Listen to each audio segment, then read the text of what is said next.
The chain rule, our last derivative rule, is when you have one function inside of another function, or the composition of functions.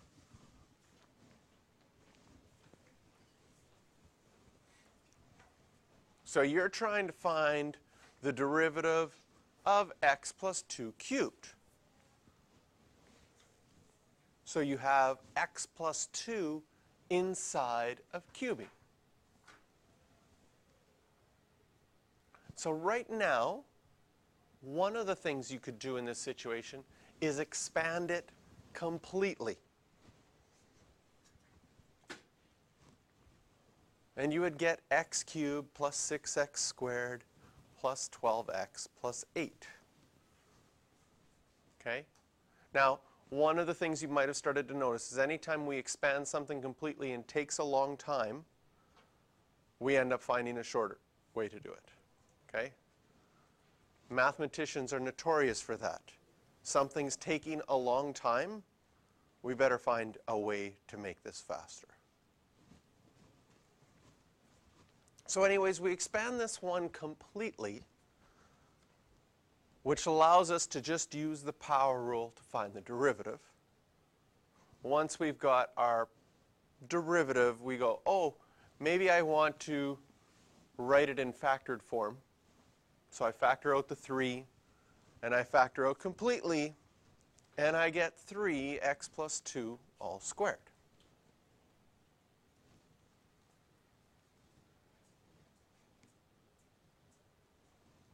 Now, if you look back at the original question and you look at our answer, you might already think, oh, I've got a shortcut for this. I'm just going to do my power rule like normal. But there is more to the chain rule than that.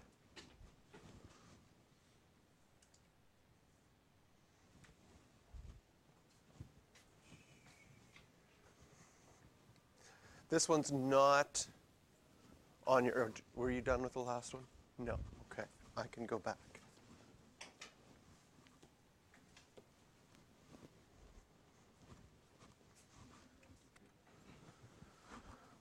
But 2x plus 1 cubed.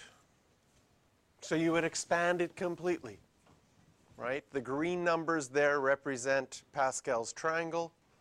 So I'm just using binomial expansion there to expand it. Simplify things. Combine all the like terms. And then it's in a form where you could do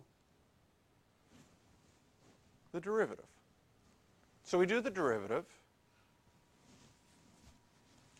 and we factor this,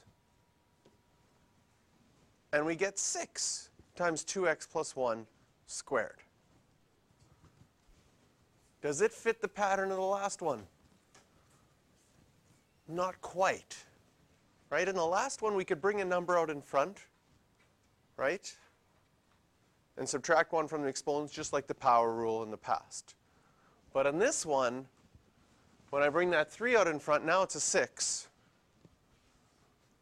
So if I wanted the pattern to happen, I say, well, if the 3 came out in front and I subtracted 1 from the exponent, there's an extra 2 at the end. So that seems problematic. So sometimes this is what happens with a mathematician when they're trying to figure out a pattern. They did the first one, and the pattern worked out really nice. And they're like, ooh, it's just the power rule. And so they do another one, which is a little bit different, and it doesn't quite work. And they're like, oh, it has this extra 2 out in front. And so they go back, and they do a whole bunch more, hoping to see a pattern. And that's what you have in the next section. Okay? You're going to pretend you expanded this one to the power of 40, factored it. I mean, you did the derivative, and then you factored it. You know how hard something to the power of 39 is to factor? Pretty hard. And you ended up with this result. So the following has a bunch of results as if we expanded them, and now we're trying to figure out, I want a shortcut for this. I've kind of got my power rule there. Can you see in each of them that the power rule is there? But where does the extra stuff come from? Oh, look at that. 4 people in a row. It's like bingo. We'll go, Shanny.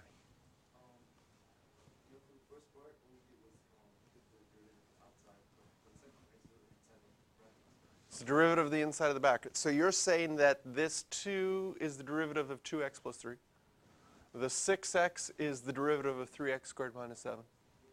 The 4x cubed minus 1 is the derivative of x to the 4 minus x.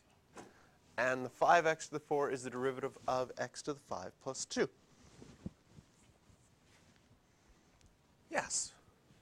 So the pattern seems to imply that we have an inside function, right? When you have a composite functions, you have one function inside and sort of one function outside.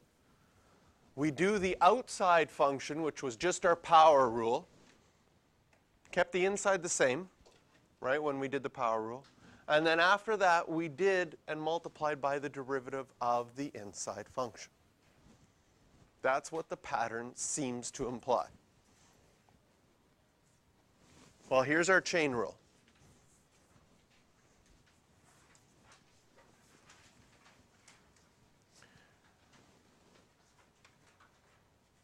If y is a function of u, and u is a function of x, then you can take the derivative of the outside function and then multiply by the derivative of the inside function.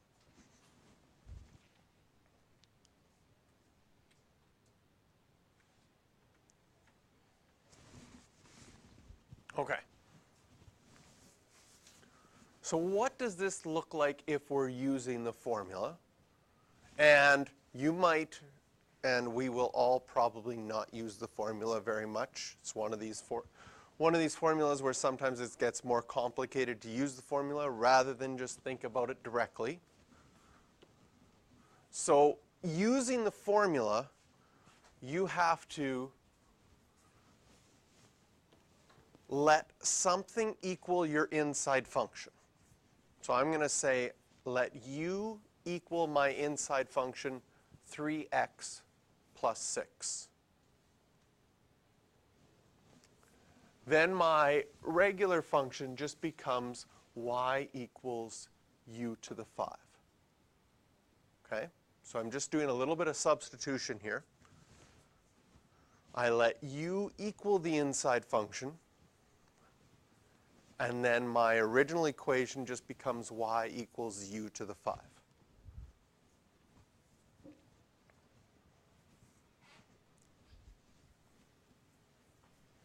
Then my formula says, if we go back to our formula and rewrite it, dy dx is dy du times du dx. So I'll rewrite that here. Dy dx equals dy du times du dx.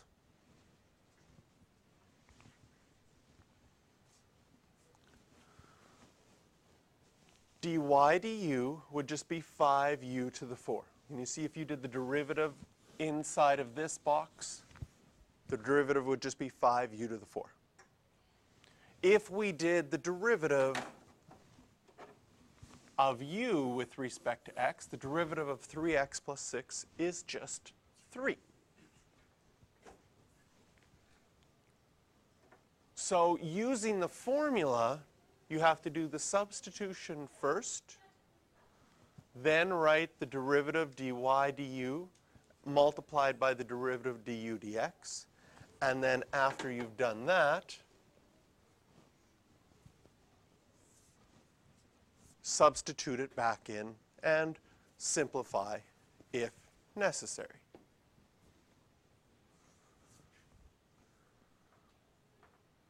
Doing all these substitutions, though, in my opinion, isn't the greatest. Because I believe you can go directly from here to, wait for it, there. Just with the same pattern you noticed from before. But you have to recognize what function is inside of another function. So here, to recognize the 3x plus 6 is inside, and my outside function is my power. So we do the derivative of the outside function first. That's my power rule. The 5 comes out in front, subtract 1 from the exponent, the inside doesn't change. And then you multiply by the derivative of the inside function. Yes?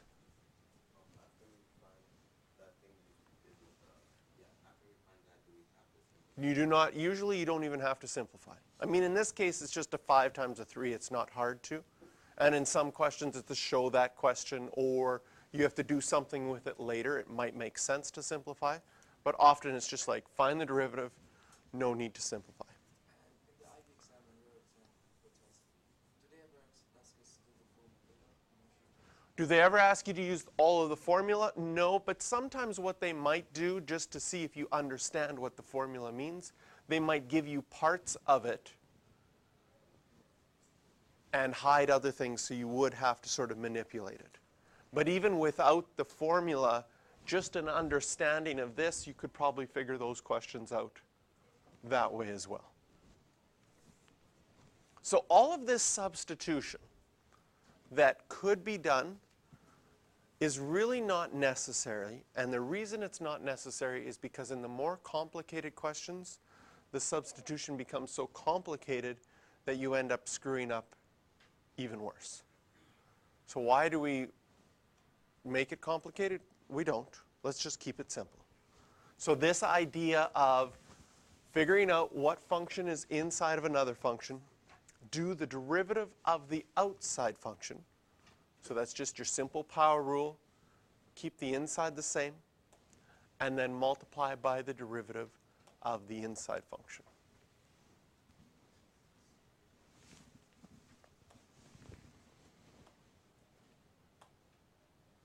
I think I have the formula underneath. I'm not even going to show it to you. Okay? So I have this equation. dy dx. My outside function is the power rule. So I'd bring the 6 out in front. That would be 24. Keep the inside the same. Subtract 1 from the exponent. Then multiply by the derivative of the inside.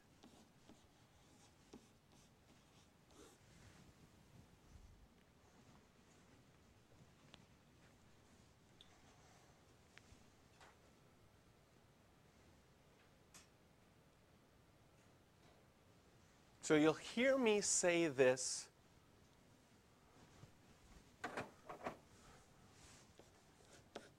This is what I keep saying. This is the chain rule.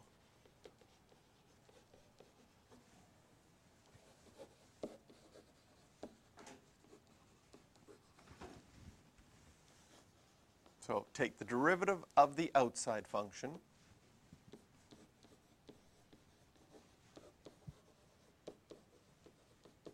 Keep the inside function the same.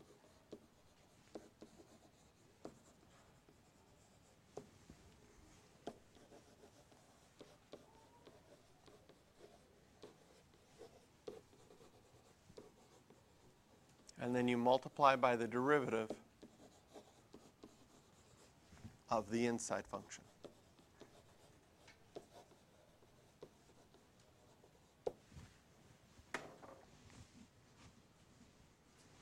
So when you have the composition of functions,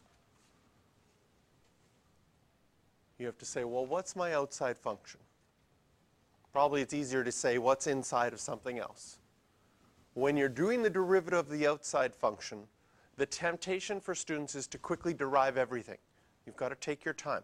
Just do one thing at a time. We just take the derivative of the outside function and we keep the inside function the same. So in the example we just did, and I'll scroll back down afterwards. In the example that we just did, the outside function is to the power of 6. That's your power rule. So I bring the 6 out in front, makes the 24, subtract 1 from the exponent. That's all I do. I keep the inside the same. Don't over-derive. And then multiply by the derivative of the inside function. Now, what makes the chain rule difficult is we've got how many functions have we figured out how to derive already? We have the power rule, so we can do all powers. We've got all of our trig functions. We've got e to the x and natural log of x. So those could all be outside functions. And then you could put something inside of them. So we'll be able to derive things like e to the x cubed plus 5x. We can derive natural log of sine of x. We can put any function inside any other function. And we'll be able to use the chain rule to figure that out. The first ones that we've started with have all been power rule.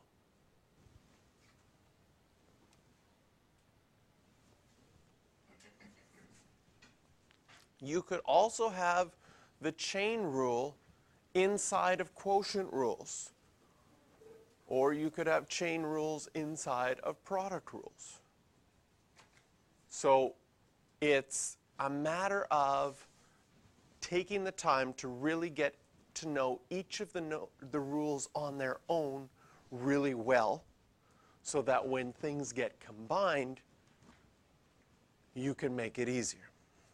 So in this question, I have 3 over x squared plus x to the exponent of 4. So you might think chain rule, because you have x squared plus x inside of the power of 4. So that's going to have the chain rule. You might think quotient rule the way it is directly right now, because you have something in the bottom of your fraction.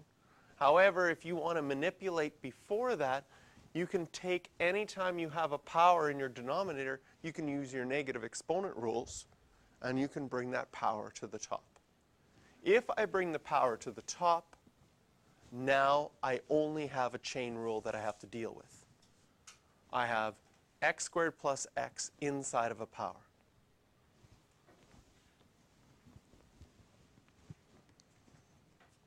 So working with that, I can bring my exponent out in front. Negative 4 times 3. If you wrote negative 12 right away, that would be fine. Subtract 1 from the exponent. Careful not to write minus 3. It's so true. You're going to be thinking about all of these derivative rules. It's going to test you if you can still subtract properly by 1. And especially with negatives, you're going to be so tempted to write negative 4 minus 1, that's negative 3. Because I know you're really good at subtracting by 1 with positive numbers. And then, of course, we multiply by the derivative of the inside function. So you could write this with positive exponents in the end if you'd like.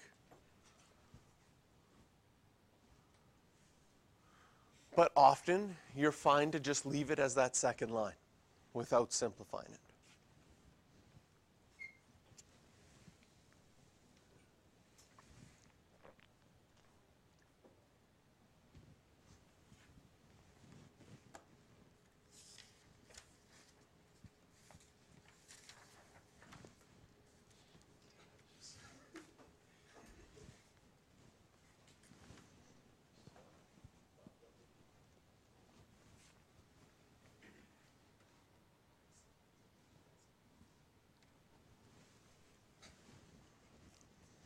So just like when we were introduced to the power rule right at the beginning, sometimes you have to do a little bit of manipulations first. You know, we've seen that anytime you have a radical, we're going to change that radical to a rational exponent so we can use the power rule. So I have a fifth root. I'm going to change that to a power of 1/5. And can you see that you have the chain rule? Can you see that you have a function inside of another function? And this one in particular, you could not have done any other way. Notice the first ones that we did, even the one that was to the power of 41, technically you could have expanded that binomial and got 42 terms, done the derivative, and technically, using your factor theorem and remainder theorem, you could have factored it. And 7 days later, you would have got the answer. Wonderful. Okay, but this one, how do you expand 3x squared plus 7x to the 1/5? Right? We don't have an exponent rule. We don't have an exponent rule that says we can put that half to each one because it's adding. And there's no FOIL rules for fractional exponents. We're just stuck. So the only thing we can do in this one is the chain rule. And the chain rule works for this. The outside function's that 1/5. That 1/5 comes out in front, subtract 1 from the exponent. Keep the inside the same. And then multiply by the derivative of the inside function.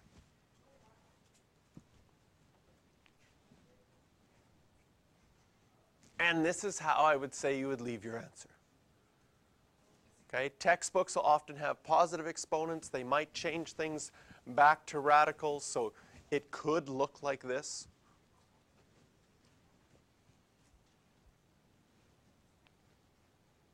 Yes?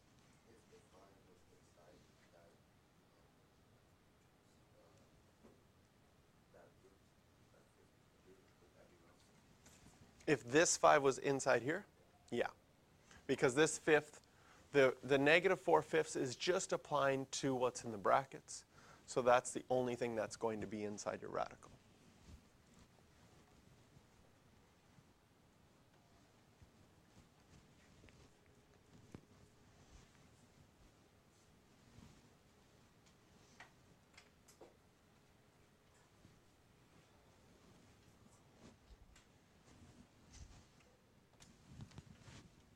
So let's start looking at incorporating some of our other functions. And the hard part at the beginning is recognizing what's my inside function, what's my outside function. So a little bit of order of operations. And sometimes when we write sine squared x like that, you might actually want to change it back to old notation. What does sine squared x mean? It means all of sine squared.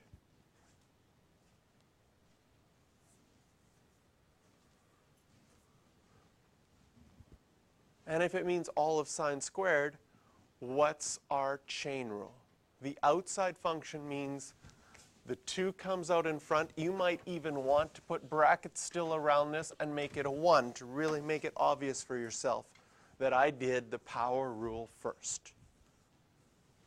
And then you multiply by the derivative of your inside function. Derivative of sine is cos. And that is sine 2x, one of our identities.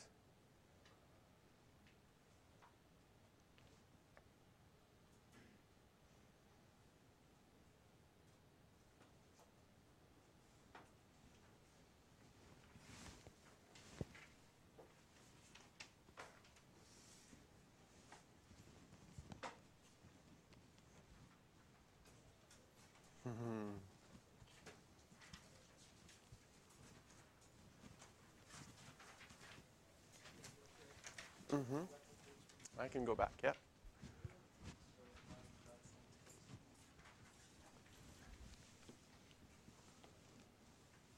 So this, 2 sine x cos x, is one of your formulas from identities from last year. So yeah, it's up there on the board, and it's equal to 2 sine x.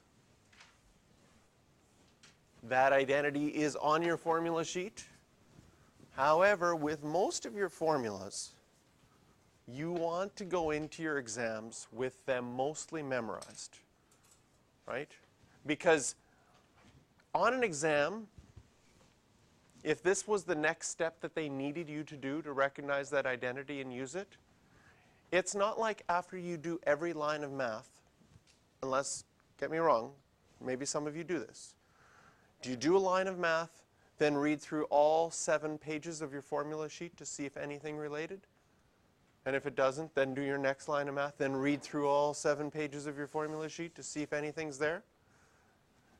In this situation, if the only way that you're going to write this like this is if you know that formula. If you don't know that formula, you're not going to read 7 pages of your formula sheet in the middle of your exam just to say, I wonder if anything's in there. Okay? Now, sometimes you can get away with having things mostly memorized. Right? Mostly memorized is okay, because if you're like, ooh, that's one of those, I think. Right? That's mostly memorized. And if you have mostly memorized, then you go, I think I should check my formula sheet. And you don't have to read all 7 pages, because you know that this has nothing to do with the binomial theorem. So you don't read those formulas. Or statistics. That would not be a good choice of formulas to read at this point. But you know that you should go to your identities kind of formula because you recognize it mostly. And then you're like, oh yeah, this one's sine 2x, and write it down. So you can get away with mostly memorized because you have your formula sheet. But all memorized is better than mostly memorized. Oh.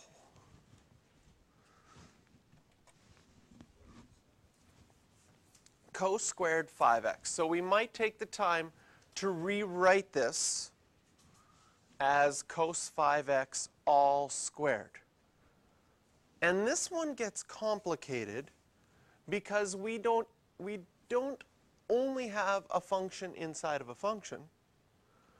We have a function inside of a function inside of another function. We have a double chain rule.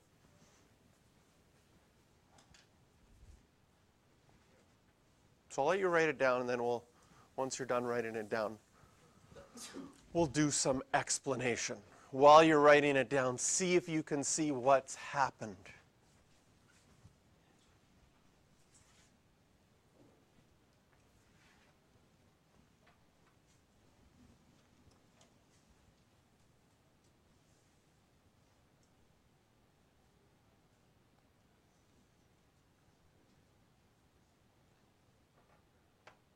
Good?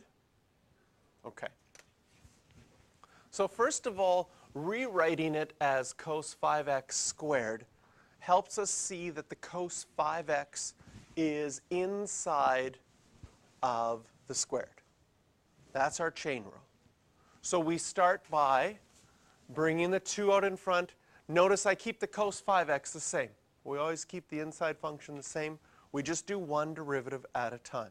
So the 2 comes out in front, cos 5x, subtract 1 from the exponent. Then you have to do the derivative of your inside function. What's my inside function? Cos 5x. My inside function is another chain rule, because in cos 5x, I have a 5x inside of cos. So now we have to do the chain rule again. Well, what's my outside function now? The 5x is inside of cos. My outside function is cos. What's the derivative of cos? Negative sine. So that's what I have next. Negative sine 5x. And I kept the inside the same still. Then we have to multiply by my derivative of the inside. What's the derivative of 5x? 5.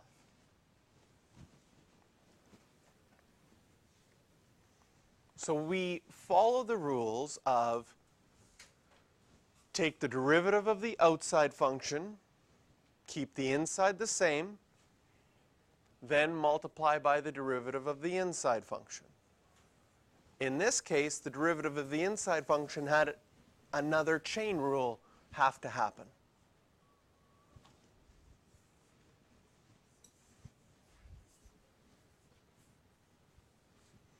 And then if you wanted to play around with identities, you could switch this one.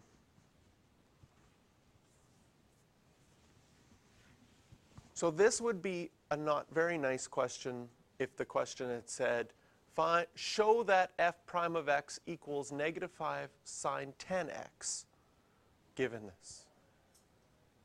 So you would have to use your chain rules first and then manipulate it to match.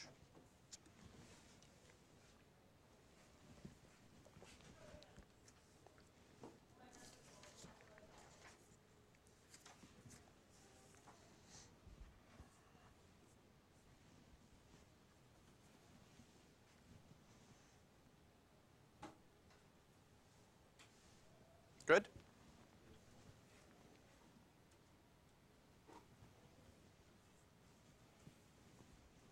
F of x equals e to the 2x squared.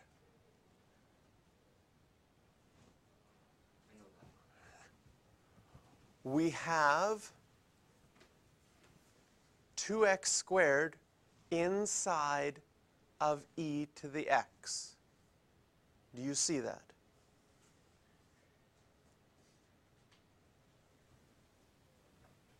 So the first step in all of these chain rules is being able to recognize what's inside of what else. The 2x squared is inside the e to the x. So my outside function is e to the x. And my inside function is 2x squared. So we have a chain rule. What do we do with the chain rule? We do the derivative of e to the x first. What is the derivative of e to the x? E to the x. So technically here in this first line, we did the derivative of e to the x and we kept the inside the same. Okay? And then we multiply by the derivative of the inside.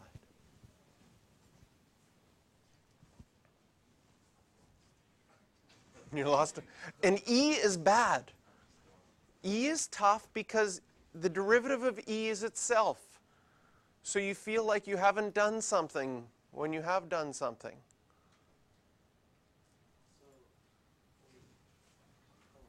Yeah?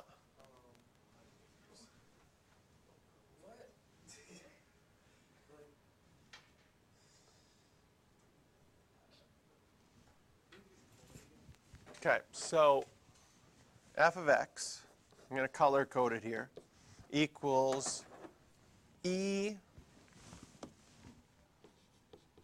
to 2x squared. So my outside function is e to something. My inside function is the 2x squared. Sometimes with the chain rule, like outside functions, I kind of think like I'm going to go up and give my function a big hug. Okay? Like with, yeah, I know, you got your, but when you're hugging a power, you hit the power first, right? Here, when I hug this function, I imagine I hit the e first, because the 2x squared is inside. And if you go to hug something, you'll hit the outside function first. I don't know if hugging is a technical derivative technique or anything, but it seems nice and pleasant and a good idea. So if the outside function is e, and you know that the derivative of e stays the same, like e to the x is e to the x. So we do our derivative first. We do e to the x first, and e to the x stays the same. There's my derivative of e. It's just still e to the x. And my inside function always stays the same when I do the derivative of the outside function. Then we multiply by the derivative of the inside function, which is just a basic power rule, 4x.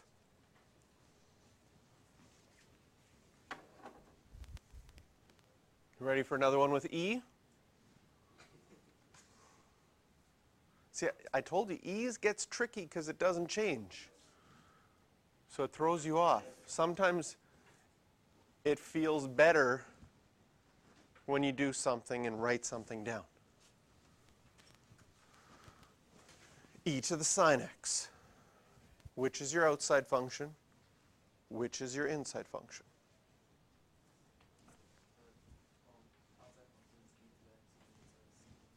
Outside function's e to the x. Inside is sine. So how do we find our derivative? We do our derivative of the outside function, which is just e to the sine x. The inside stays the same.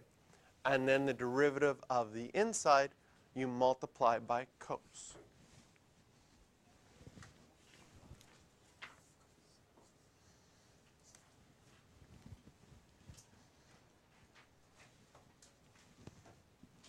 All right, try number 9 on your own.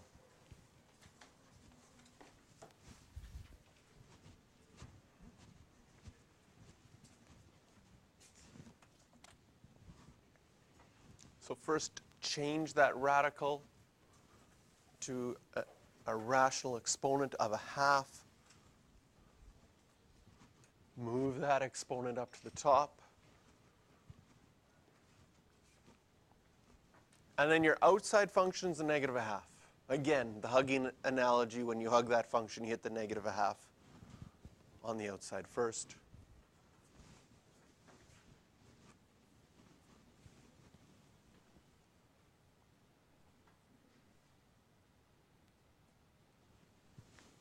Bring it in front, subtract 1 from the exponent, then multiply by the derivative of the inside function. So in most cases, you would be able to leave your answer as that second line. If you wanted to change it back to radicals and positive exponents, you could.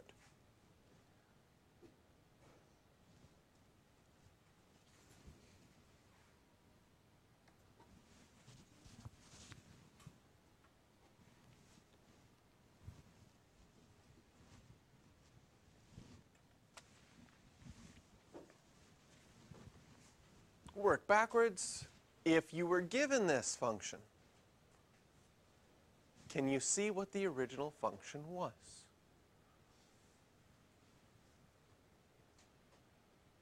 Can you see that a chain rule has taken place?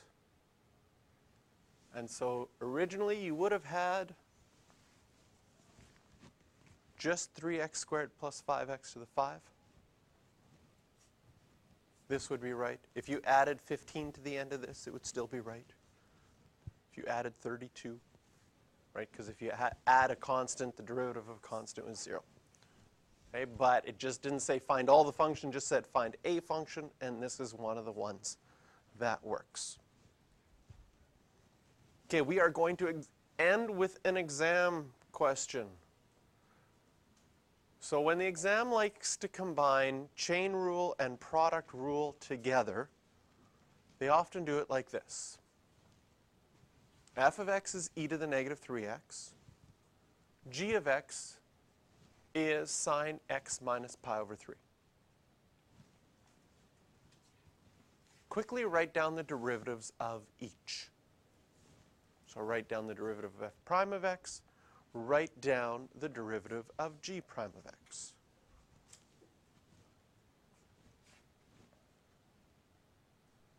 Can you see that f prime of x is a chain rule? That we have a negative 3x inside of e to the x. So for our derivative of the outside function multiplied by the derivative of your inside function, and that simplifies to negative 3e to the negative 3x. G of x, we have a function inside of sine. So we could do the chain rule again. The chain rule here, though, Derivative of sine is cos. Keep the inside the same. What's the derivative of my inside? 1. So it really doesn't do anything to it. But you could, if you wanted to, you could show that multiplied by 1. That would be fine.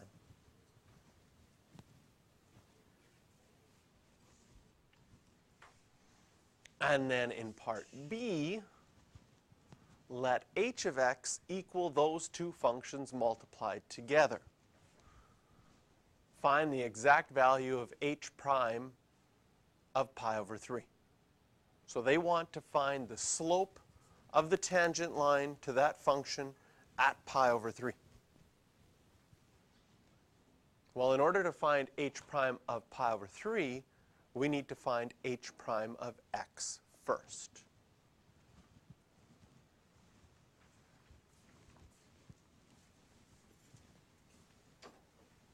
And h of x is a product. So we have a product rule. Product rule is where I always color code. But what do we do in a product rule? We keep the first one the same. Multiply by the derivative of the second one, which we can just copy down from part A. Plus, keep the second one the same. Multiply by the derivative of the first one.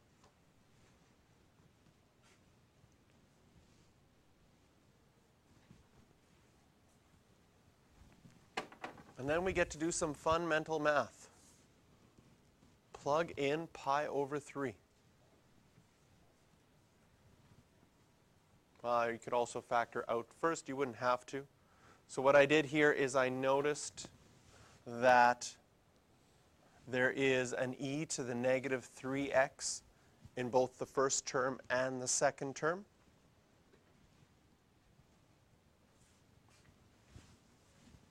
And I factored that out in front.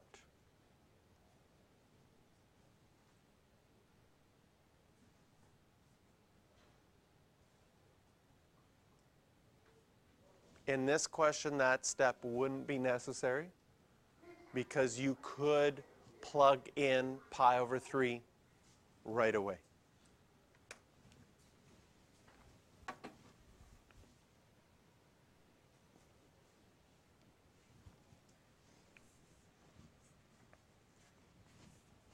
Maybe I'll add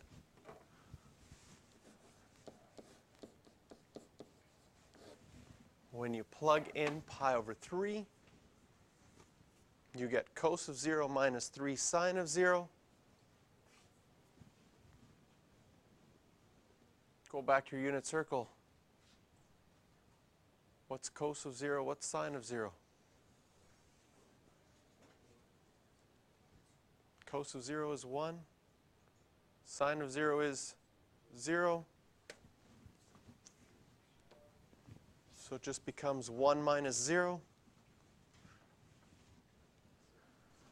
And our final answer is e to the negative pi. Which is pretty. That's not too long. Try this one with the definition of the derivative.